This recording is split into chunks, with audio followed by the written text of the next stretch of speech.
Hi, this is Emily Saliers from Indigo Girls, and you're listening to Rainbow Country.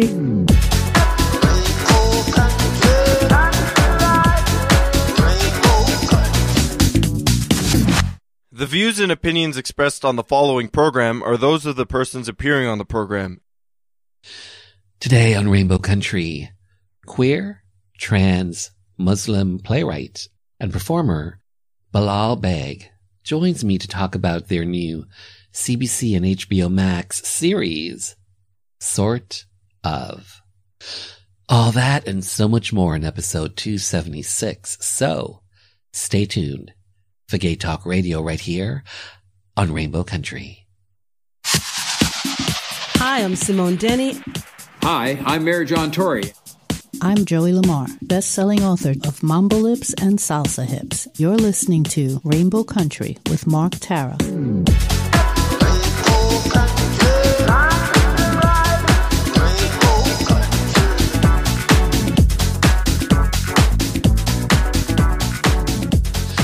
Well, hello and welcome to a brand new journey through Rainbow Country. As I like to call it, a little gay radio show working to give voice to the LGBT community and beyond. And as always, I am your tour guide through Rainbow Country. I'm producer and host, Mark Tara. By the way, Rainbow Country originates from CIUT-FM in Toronto and now proudly in syndication on 11 outlets across Canada. So whether you're listening in the Yukon, British Columbia, the Prairies, the Maritimes, Ontario, even down to Buffalo, New York, and online. Thanks to you tuning in, streaming, downloading, but ultimately listening. Together, we continue to build Rainbow Country into a nationally syndicated gay radio show, a #1 LGBT podcast, and a top 100 LGBT podcast to follow. So today, a brand new comedy series, Sort of, that you'll be able to see on CBC as well as on HBO Max. The series follows a gender-fluid millennial South Asian character named Sabi, who straddles various identities from bartender at a queer bookstore and bar to the de facto parent of a downtown Toronto hipster family. I'll be joined by co-creator Bilal Baig to find out all things Sort of. Plus in hour 2, music from LGBT artists, independent artists, voices that we've come to know and love in classic disco, classic 80s, classic house, and on this episode I'm featuring a 3-song house set, a 3-song Dead or Alive set, as well as 4-time Juno Award-winning artist Billy Newton-Davis, trans artist Random Order, and bitch track artist Jade Electra. But up first, November 20th marks Transgender Day of Remembrance, or TDOR for short, an annual observance that honors the memory of transgender people whose lives were lost in acts of anti-transgender violence. Transgender Day of Remembrance was started in 1999 by transgender advocate Gwendolyn Ann Smith as a vigil to honor the memory of Rita Hester, a transgender woman who was killed in 1998. In 2010, TDOR was observed in over 180 cities throughout more than 20 countries. And believe it or not, in 2020, then U.S. President-elect Joe Biden recognized Transgender Day of Remembrance and said that transphobic violence experienced by trans women is intolerable. When I return, I'll be joined by queer, trans, Muslim playwright and performer Bilal Baig to find out about their new CBC and HBO Max comedy, Sort of.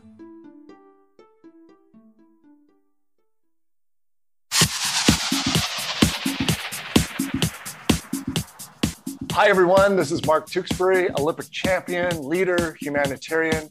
You're listening to Rainbow Country with Mark Tara. I'm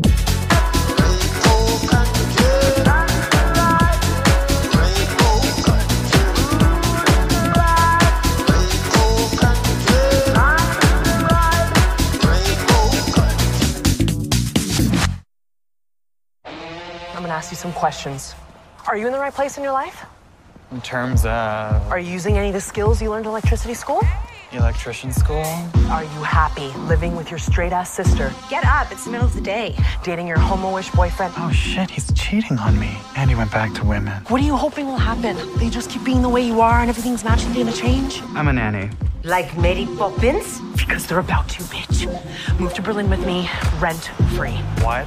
Who are you exactly? I'm here to take her home. Is this your nanny? You want to talk about yesterday, don't you? You're so real. I'm glad our kids have been exposed to you. I'm glad I exposed myself to them. Because we fired you? I wouldn't exactly call it a firing.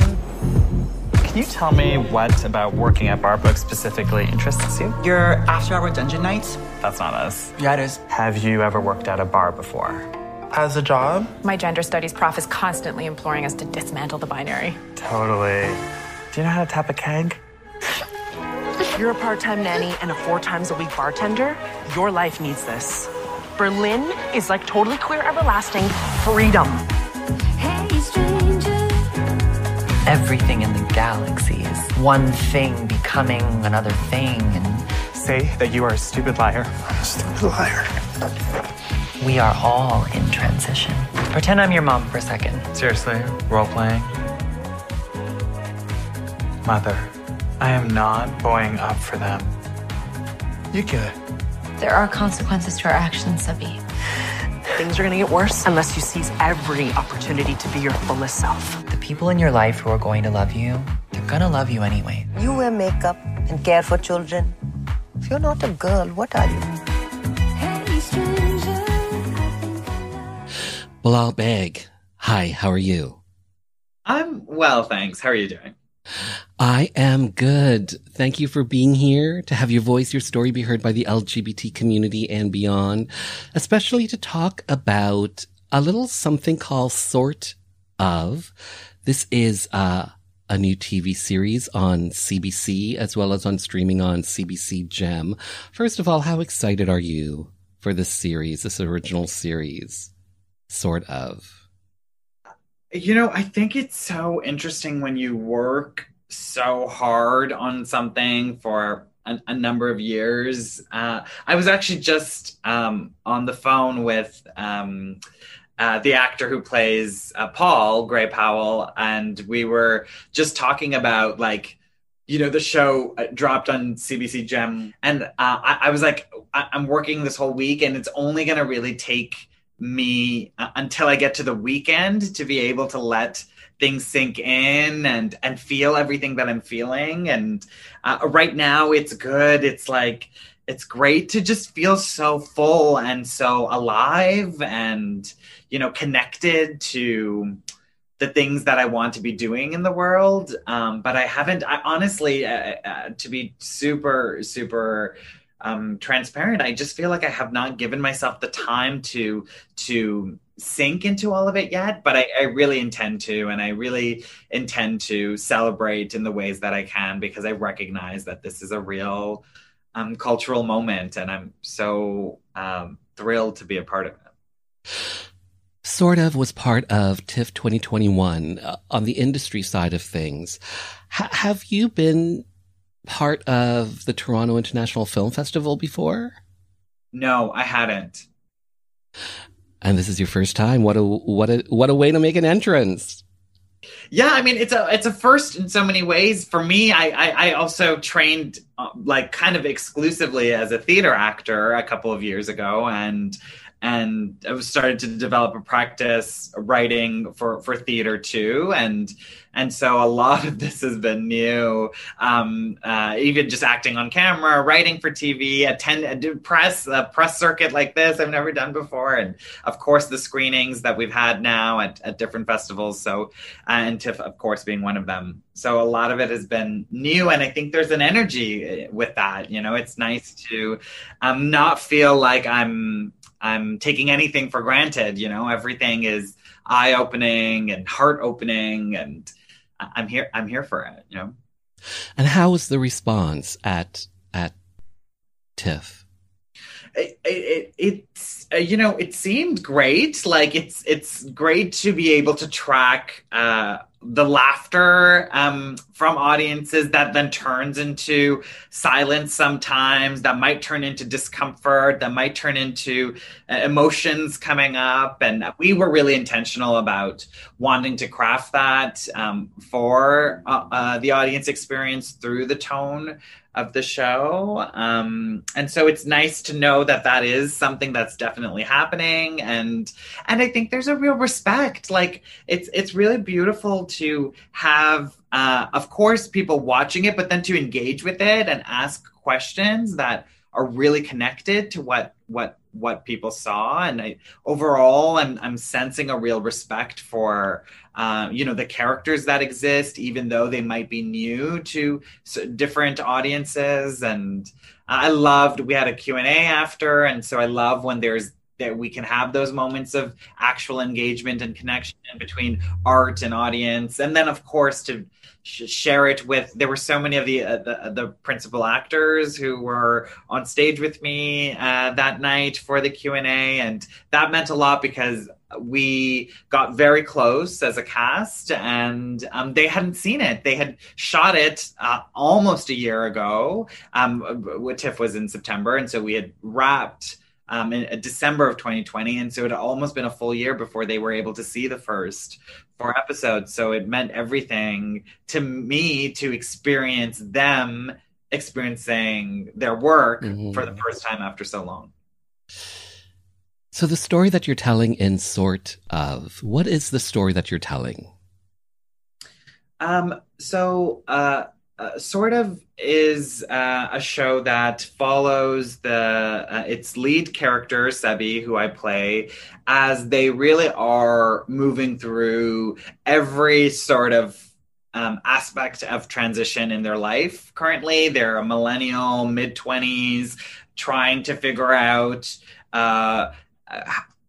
who they want to be in the world, what their relationship to work is like, to their own family, to friends and lovers. And it's a piece that's really interested in seeing what it means to evolve as a person on this earth, and it tracks the growth of all the characters as they each move through a transition that's different. You know, Sebi's mom has recently stopped working and has time on her hand, and we're looking at what it means for a woman of her age, a South Asian woman of her age, to be moving through a transition, as well as the kids that Sebi nannies for. They also go through a change over the course of the season. And so we're really just, that's the lens of the show, is just looking at what it means to embrace change and actually step deeper into yourself. So you and fellow actor and writer Fab Filippo, the two of you created this series. Is it fair to say that this series stems from the time that you worked as a nanny? It does and it doesn't. It definitely was the first thing, one of the first things where we started to kind of see the world a little bit. We were both kind of tickled by what it could mean for someone like myself and the identities that I hold. You know, walking down an upper middle class residential street in Toronto with 2 kids, like there was just something we hadn't kind of seen yet. maybe something about reinventing a bit of a nanny kind of character or trope, but really it started there for sure, and then really did evolve when we started to continue to share our lives with each other and the people in them that then started to loosely inform some of the other characters. And then by the time we got to the writer's room and we're working with a bunch of different brains on this, we really started to see the world flesh out, and it really became important to us that Sebi's definitely not defined by their role as a nanny, while it is an important part of their life, and there's a clear, deep connection to that family that they care for. There are so many other facets to this character, and we all were really invested in letting the audience into who this person is, especially as somebody who's a little on the quieter side of life and guarded and not always saying exactly what they're thinking. So I mentioned earlier that the show is will be on CBC TV as well as streaming on CBC Gem. So talk to me about how you guys created a short little film, a 4-minute sizzle reel that encapsulated what sort of would become, that ended up circulating around CBC, that the show ended up landing at CBC. How did that little 4-minute sizzle reel get created, and how did it get into the hands of the CBC? It all really started through and from the producers at Sienna Films, Jennifer Quadra and Laura Perlmutter, and working really closely with Fab and myself, determined that making a sizzle would actually be more in service to what we wanted to do with the show versus spending our time and money into a pilot script, because one of the big things about the show is the tone that we're exploring, which is not neatly boxed, just like our characters aren't neatly boxed. And so they really thought that if we are able to capture the tone of the show by shooting a couple of scenes. Also, it was, I found out kind of after the fact, which I was grateful to not know going into it, but they needed to kind of use the sizzle as almost like my audition for other networks, because I had no experience in acting for TV, and so they needed to show that that this could be a possibility, that we aren't just creating a character and then we'll struggle to find that actor and it'll never happen, but that we've got it all right here. And so shooting it, we did it over 2 days, shot a bunch of different stuff, and then trimmed it down to that 4-minute sizzle. And a couple of the cast members who are part of that sizzle are totally a part of the series now still. And it was really a chance for Fab and myself to get to work together, not only as co-writers, but in the director-actor dynamic. And that was really informative and helpful in terms of, again, as somebody who hadn't really done this before, to prep for what it could mean to then lead a series and in a shooting schedule that happened during the pandemic. But the CBC of it all was we knew this was a Canadian show. It's shot in Toronto. We always wanted Toronto to be and feel like Toronto, and so it's another character. Yeah, absolutely. And it also, we get to see the city in different ways through the show too, the different parts of it, Queen West and Parkdale, and where the queer stuff is going on. And then, of course, there's Little India plays as well in different facets. The family home is in a residential kind of Bloor Westy area. So there's lots to kind of explore and show in the city. And so it made sense that the national broadcaster would be a great place to try to pitch this to. And it was off of the sizzle and a couple of pages of writing that Fab and I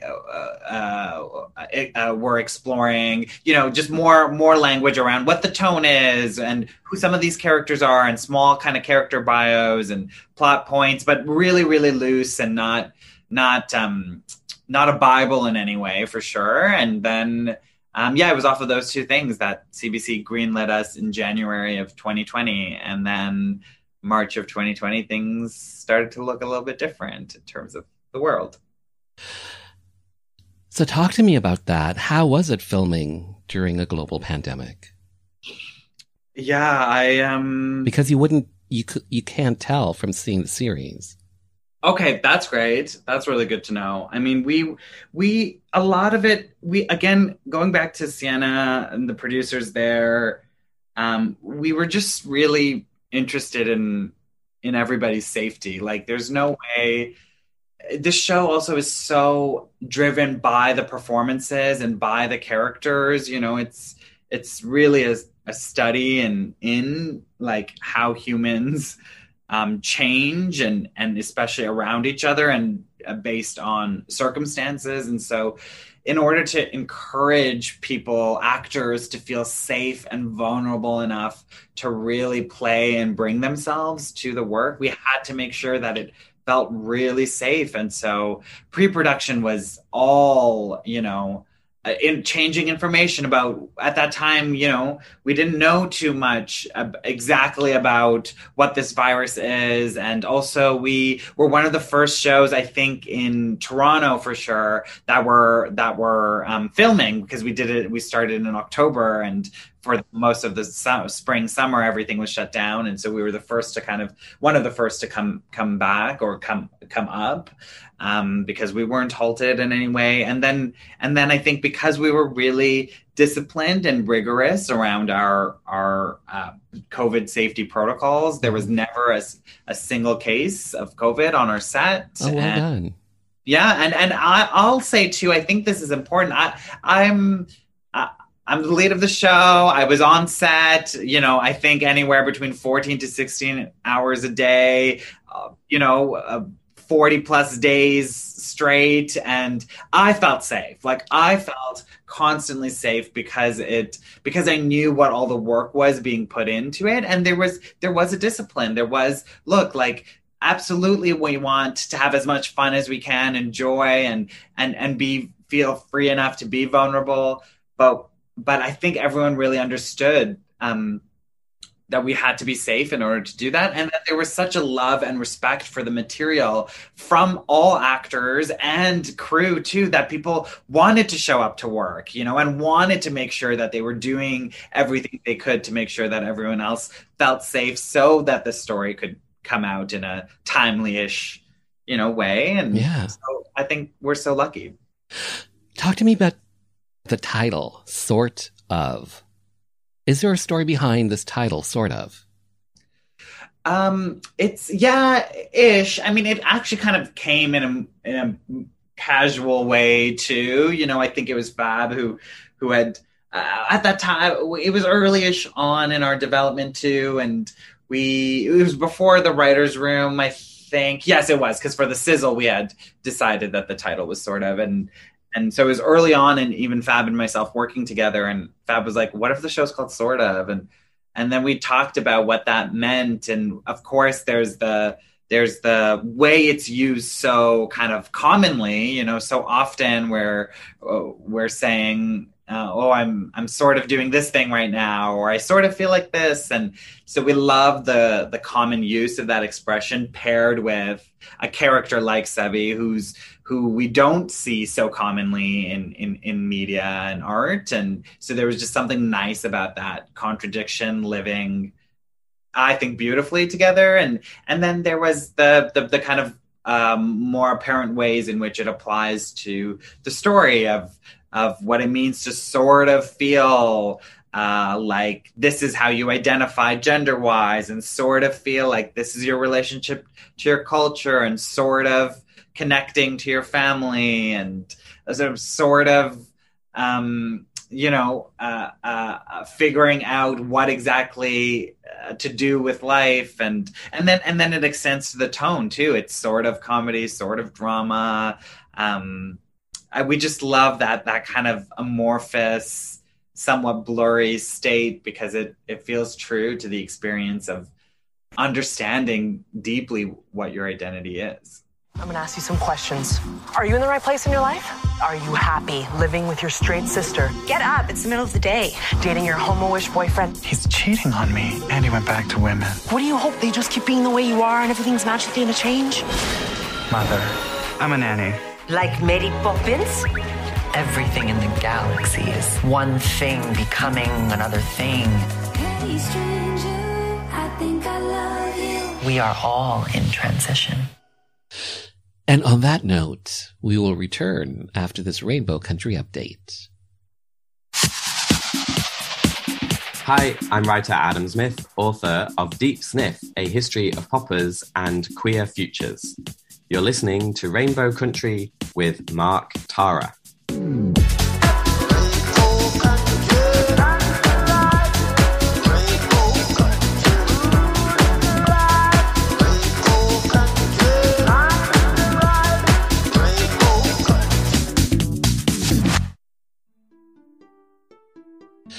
So, a couple of weeks ago, Peter B., who listens to Rainbow Country on CKCU FM in Ottawa, commented on episode 273, Triumph Rock and Roll Machine.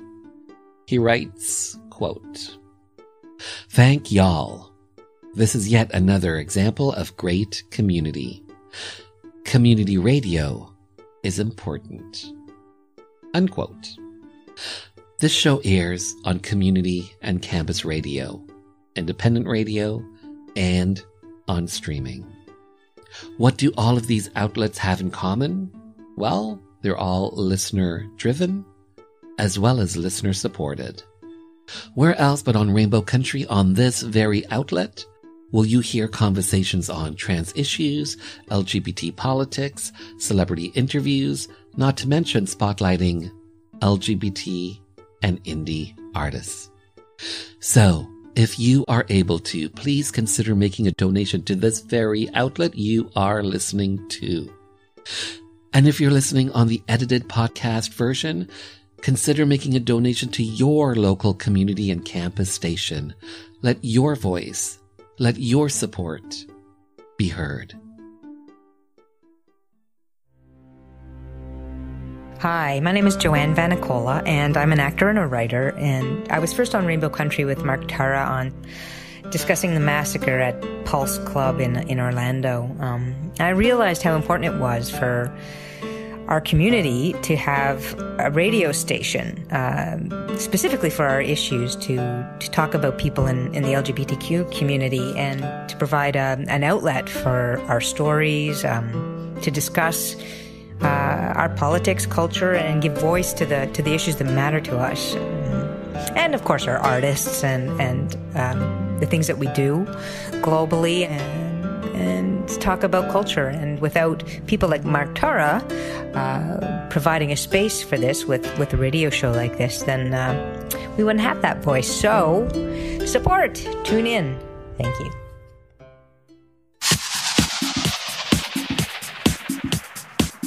Hi, I'm Keegan Hurst, former professional rugby player, coach, raving homosexual, and you're listening to Rainbow Country with Mark Tara.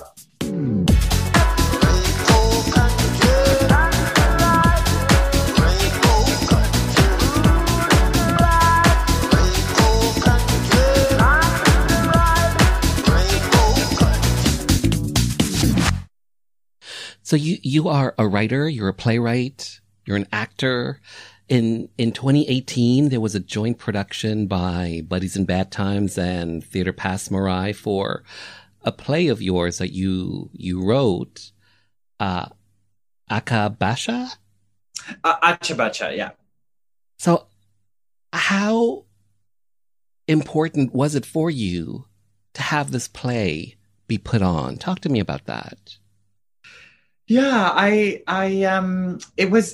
had spent 5 years writing it, and I was shortly after theater school. I kind of graduated in 2016, and it was about a year and a half after that the play went up for its world premiere. And I think that that really did mean a lot, because it solidified early on in my career. And I do totally understand that my career is still I'm still early on in it, but it said something quite clear to me that there is space for my voice, and people are interested in listening and taking from my work what they will and engaging in conversation about it. It normalized that for me really quickly, which was good, because I think growing up as a kid, and I'm sure this is not a new conversation in any way, especially for someone like yourself to be having, but this feeling of, what if I don't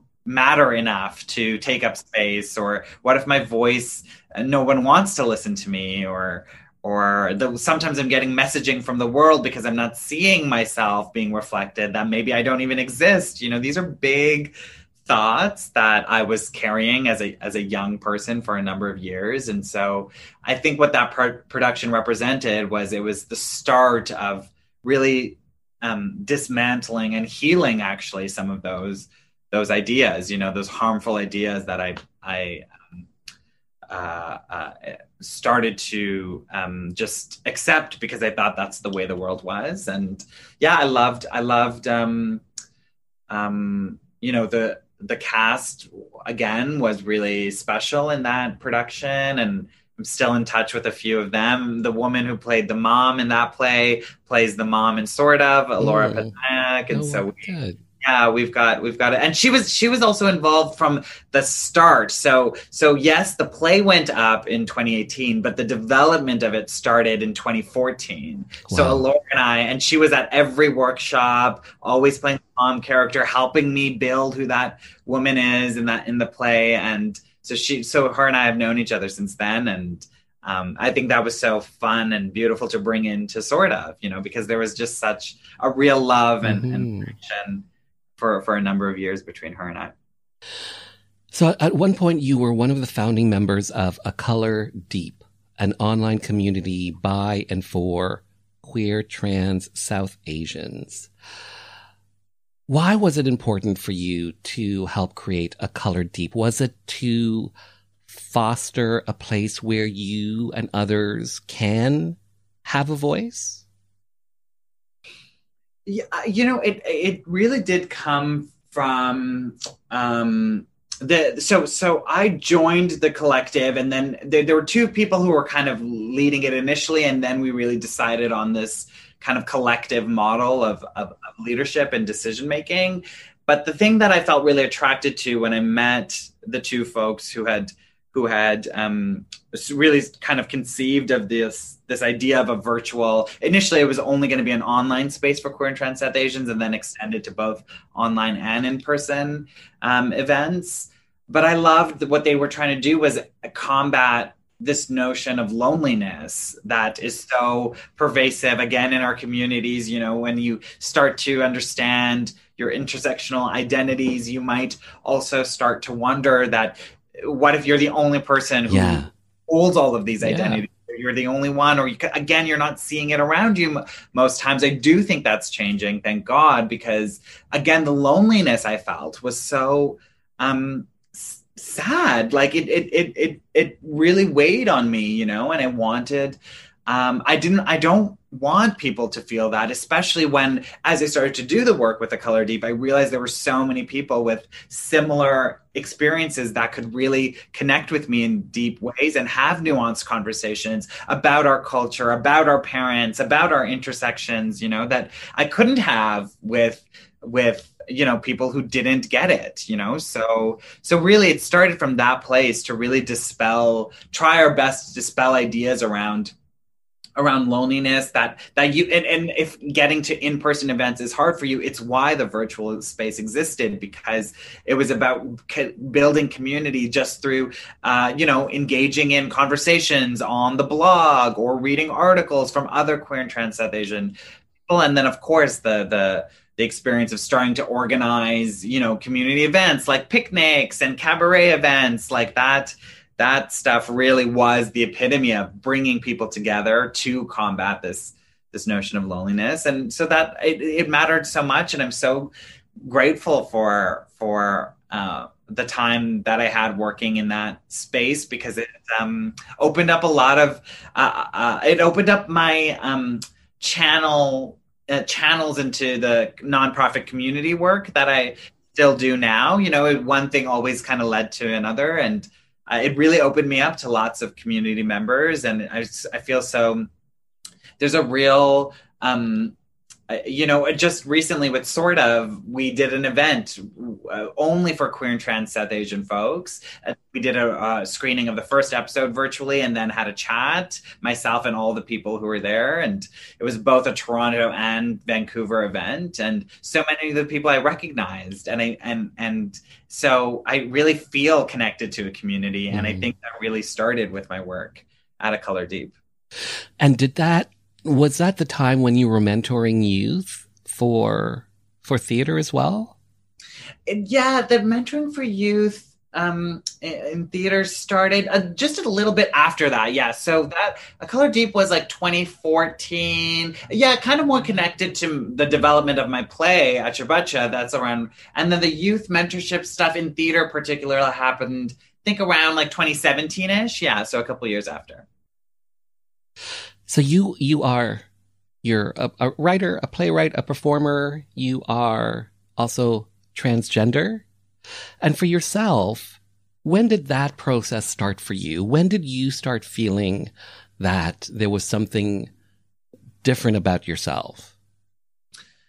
I think it might again be a bit of a classic answer, but I know as a child, quite young, I had an affinity for my mother's bangles and her clothes, and my sister too. And I just thought these were really pretty things. And I really was inspired by people like my mother and my sister. And I thought they were really beautiful, and I liked how they carried themselves. And that, I don't think that ever really went away. It just kind of faded into the background a little bit as I was trying to understand who I was. And it was an experience that took some time, because I didn't know that one person could be so many different things. You know, messaging again, I think in our world so far has been, hey, look, if you've been born into the world in this way, this is who you are forever, or you're of this faith, you're of that faith forever, or, you know, and then it was kind of just after college where I really started to embrace my relationship to my gender, and that it was changing, and that I was okay with it, and I was actually really open to it, because it was making me feel really certain about myself and really good about myself. And so yeah, that would have, so, you know, the stepping in deep into my relationship to my trans femininity, I would say has been a shorter journey, like about kind of within the last 4-ish years. But the feeling of knowing that I felt like multiple things has been with me for, I don't know, at least 2 decades, if not maybe a little bit longer than that. And in 2021, how are you feeling? Just about myself, or about life and the world. About yourself, and how you see your gender identity in 2021, because it really has changed. Yeah, I mean, I think I feel the most certain about it than I ever have, and I think a lot of it does have to do with the way my personal and professional life have really been informing each other and building on top of each other, and to have the show come out in this way and to be received in this way really sends a clear message that we have the capacity to be loved and to experience joy and pleasure and respect, and still to work hard to and still to not know things, and that to be open to things changing, and they might, but right now I feel really firm in my trans femininity and my queerness and my brownness. So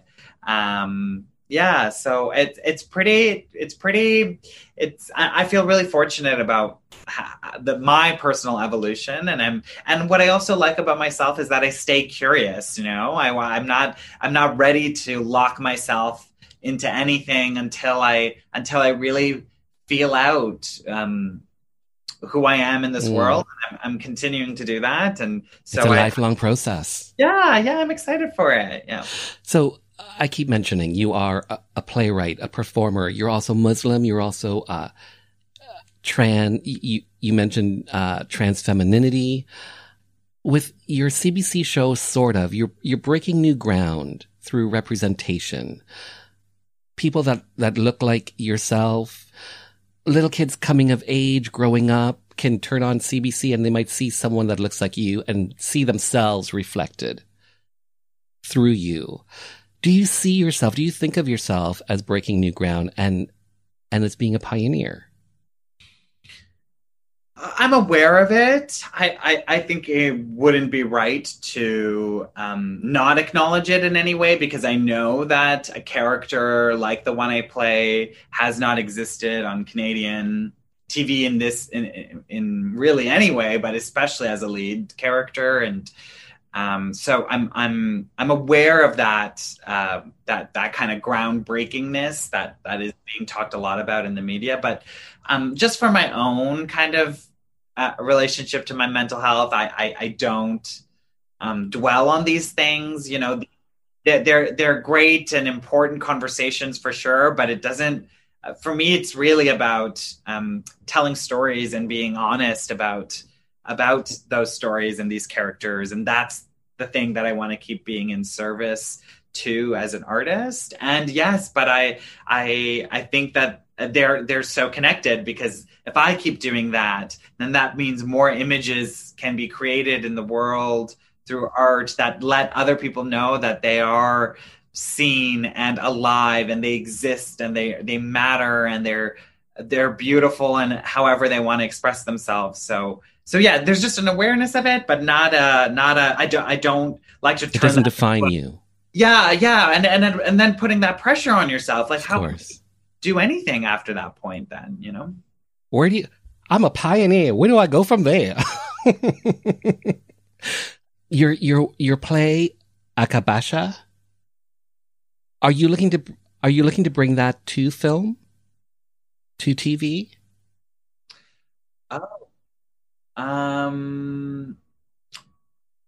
That's a good question. I don't know. See, talk about like curiosity and figuring things out. I don't know. I'm open to it. Maybe that's something that I'm gonna take some time dreaming about. And I think at this point I'm really just focused on sort of like I also wear multiple hats on that show as an executive producer as well and co-showrunner. So it is quite time consuming. And then when I'm not doing that, I want to either be living my life personally for fun and joy, or keep giving to the nonprofits that I'm still connected to. So between all of that, I'm like, that's what I'm focusing on. And then whatever next, we don't know, but maybe if you and I talk again in a couple of years, that we might be talking about, the TV version of Bacha Bacha. From your lips to God's ears. In regards to CBC, how have they been in regards to a home for you and sort of? They have been, the word that keeps coming up is respect. I think that there's been a real effort to make sure that the notes that they're providing us are grounded in the context of the world and the characters that we are building. And so nothing has ever felt like coming out of left field, like, oh, we actually want you to apologize, or like to soften the existence of a certain character because it's too much for our audiences or something. Like nothing like that has ever happened, and I'm so grateful for that. It was one of the fears I had just around working in these bigger institutions and networks. Like it's not the same as the smaller independent theater stuff that I was doing up until that point. And so I really just appreciate that there's a real clear line of communication between us. I think we have respect for the way they work with us and vice versa. And I think this is a great home for sort of. And I also think that having producers from Siena, they're also always a part of these conversations. And so I think because Sienna was on board to make the sizzle happen, and then CBC joined, you know, so Sienna's always kind of felt like we really feel like the core, and then of course the networks are supporting us and working with us. But it's good people all around who are really trying to do this work with integrity and an open heart, you know. And the world will see it through HBO Max. Yeah. That's kind of crazy.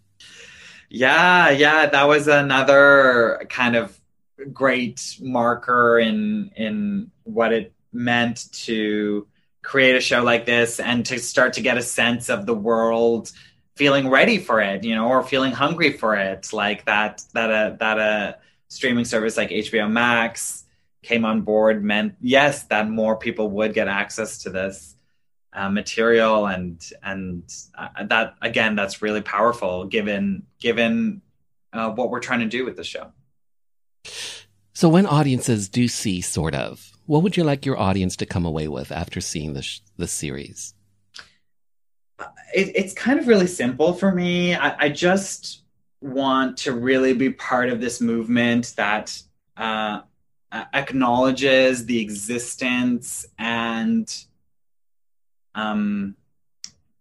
celebrates the livelihoods of trans and non-binary people. Like, I think what we need to do away with is pretending that either we don't exist or that we need to be kind of siloed off in different parts of our communities, or we're so alien or othered that we can't be connected with in any way. And just the dehumanizing nature of how I feel so many trans and non-binary folks have been treated historically and kind of continue to. So if this show can just unlock conversations around people across communities talking about these characters, really engaging with them, asking questions about what they don't understand or what they do, or sharing where they disagree with the characters, where they agree with the characters. Like, I think if we can have healthy, respectful conversations about the content that we're consuming,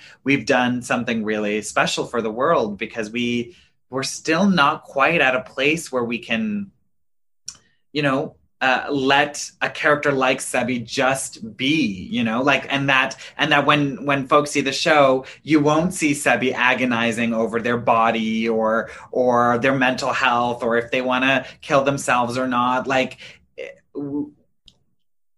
we were really intentional in absolutely crafting a complicated character who is dealing with conflict, but the stuff around the body stuff, that's not what's keeping Sebi up at night, you know, or what they're thinking about. They've got jobs and people and relationships to navigate. And I think that will really help in really building empathy for our communities when we start to see characters as not so different from like someone like Sebi is not so different from other human beings that we've been able to access through media.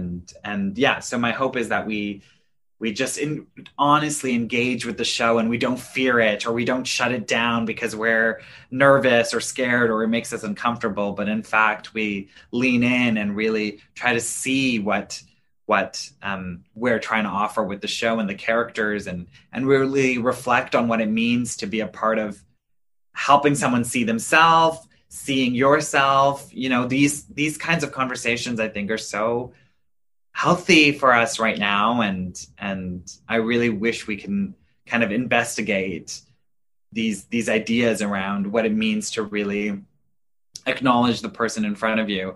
I think that could be so good for our world going forward. Powerful words.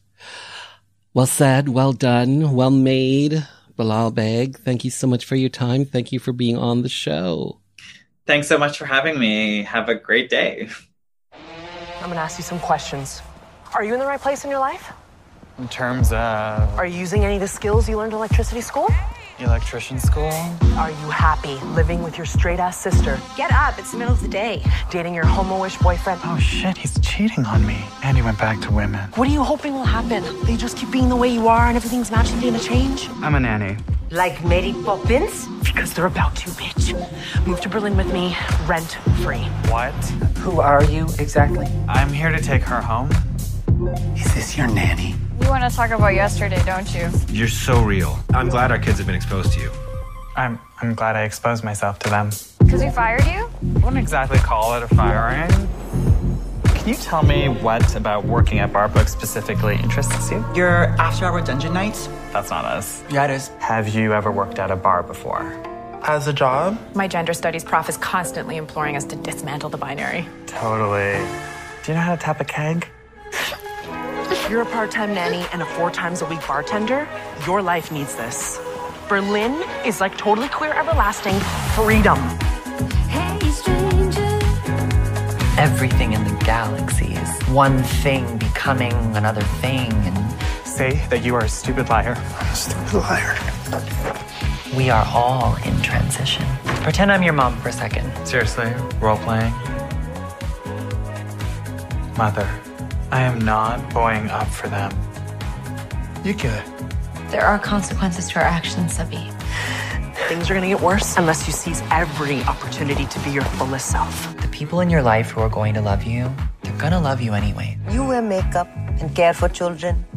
If you're not a girl, what are you?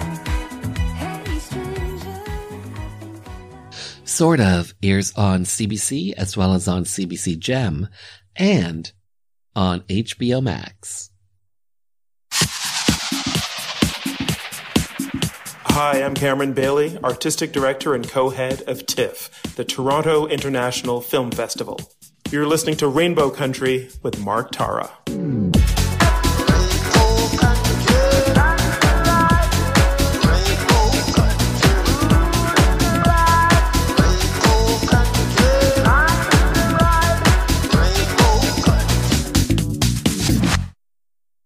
Bill 7, to ban discrimination in employment, government services, and housing, based on a person's sexual orientation, was up for a vote at Queen's Park.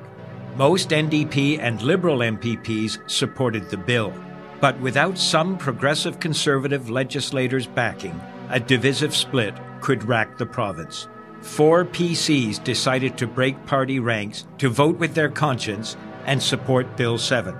Cabinet Minister and MPP Dennis Timbrell did it to show solidarity for his beloved brother, the well-known drag queen Rusty Ryan. And for me, a gay politician who was not yet out, I had to take a stand. We were known as the Gang of 4. I'm former Cabinet Minister and MPP Phil Gillies. The date, December 2nd, 1986, when LGBT rights came to Ontario.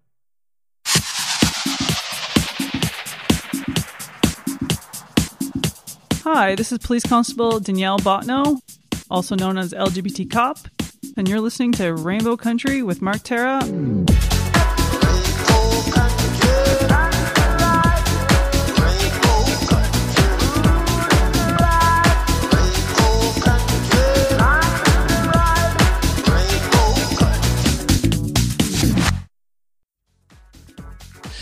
And just like that, this little gay journey through Rainbow Country has come to an end.